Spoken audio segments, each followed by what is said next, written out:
कंदालूं त सिंध में पाणी खोट 47 सैकड़ो हुअण बावजूद पंजाब टिपीलिंग कैनाल खोले छॾियो। तकरारी टिपीलिंग कैनाल में 3814 क्यूसेक पाणी छोड़ कयो पियो वञे। अव्हांखे आगाह कंदा हलूं त सिंध में पाणी खोट 47 सैकड़ो हुअण बावजूद पंजाब टिपीलिंग कैनाल खोले छॾियो। तकरारी टिपीलिंग कैनाल में 3814 क्यूसेक पाणी छोड़ कयो पियो वञे।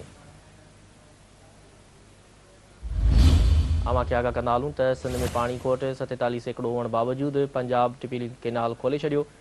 तकरारी टिपीलिंग कैनाल में 3814 क्यूसेक पाणी छोड़ कयो पियो वञे। सखर बैराज वटि पाणी जी खोट 48 सैकड़ो रिकॉर्ड कई वई। अव्हांखे आगाह कंदा हलूं त सिंध में पाणी खोट 47 सैकड़ो हुअण बावजूद पंजाब टिपीलिंग कैनाल खोले छॾियो। तकरारी टिपीलिंग कैनाल में 3814 क्यूसेक पाणी छोड़ कयो पियो वञे। सखर बैराज वटि पाणी जी खोट 48 सैकड़ो रिकॉर्ड कई।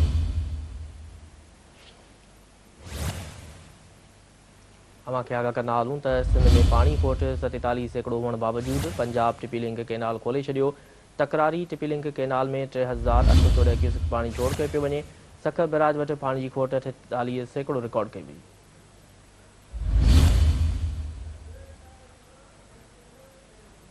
सिंध में पाणी खोट 47 सैकड़ो हुअण बावजूद पंजाब टिपीलिंग कैनाल खोले छॾियो। तकरारी टिपीलिंग कैनाल में 3814 क्यूसेक पाणी छोड़ कयो पियो वञे। सखर बैराज वटि पाणी जी खोट 48 सैकड़ो रिकॉर्ड कई वई।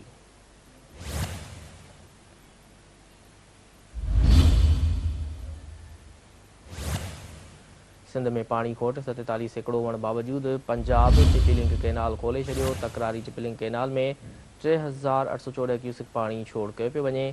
सखर बैराज वटि पाणी जी खोट 48 सैकड़ो रिकॉर्ड कई वई। सिंध में पाणी खोट 47 सैकड़ो हुअण बावजूद पंजाब टिपीलिंग कैनाल खोले छॾियो। तकरारी टिपीलिंग कैनाल में 3814 क्यूसेक पाणी छोड़ कयो पियो वञे। वधीक तफ़सील मालूम कंदासीं। चर्चा ते मौजूद आहे सखर खां Sindh TV news reporter Nazakat Jatoi. जी नज़ाकत, सखर बैराज जी सूरत हाल जे हवाले सां कजो। जी कयूं सिंध में पानी खोट 47 सैकड़ो हुअण बावजूद पंजाब पारां तकरारी टीपी लिंक कैनाल खोले छॾियो आहे। तकरारी टीपी लिंक कैनाल में 3814 क्यूसेक पानी जो छोड़ कयो पियो वञे। सिंध में मजमूई पानी खोट 47 सैकड़ो रिकॉर्ड कई वई आहे। सखर बैराज वटि पानी खोट 48 सैकड़ो रिकॉर्ड कई वई आहे।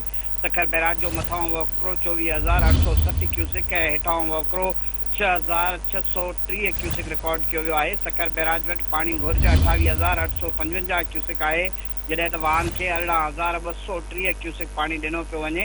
वाटर रिकॉर्ड तहत टीपी लिंक कैनाल में पाणी छोड़ न कयो वञे हिन वक़्तु, छो त हीअ फ्लड कैनाल आहे ऐं बोर्ड वारे सूरत हाल में हिन कैनाल खे खोले सघिजे पियो, पर पंजाब पारां हिन कैनाल में बि जेको आहे पाणी छोड़ कयो पियो वञे। थोरे जो सिंध में पाणीअ जी शदीद खोट आहे, उन बावजूद जेको आहे टीपी लिंक कैनाल खोलियो वियो आहे, जंहिंजे करे सखर ऐं ख़ासि कर सिंध जे हारियुनि में ॻणतीअ वारी लहर आहे। जी ठीकु आहे नज़ाकत, तफ़सील लाइ वॾी महिरबानी।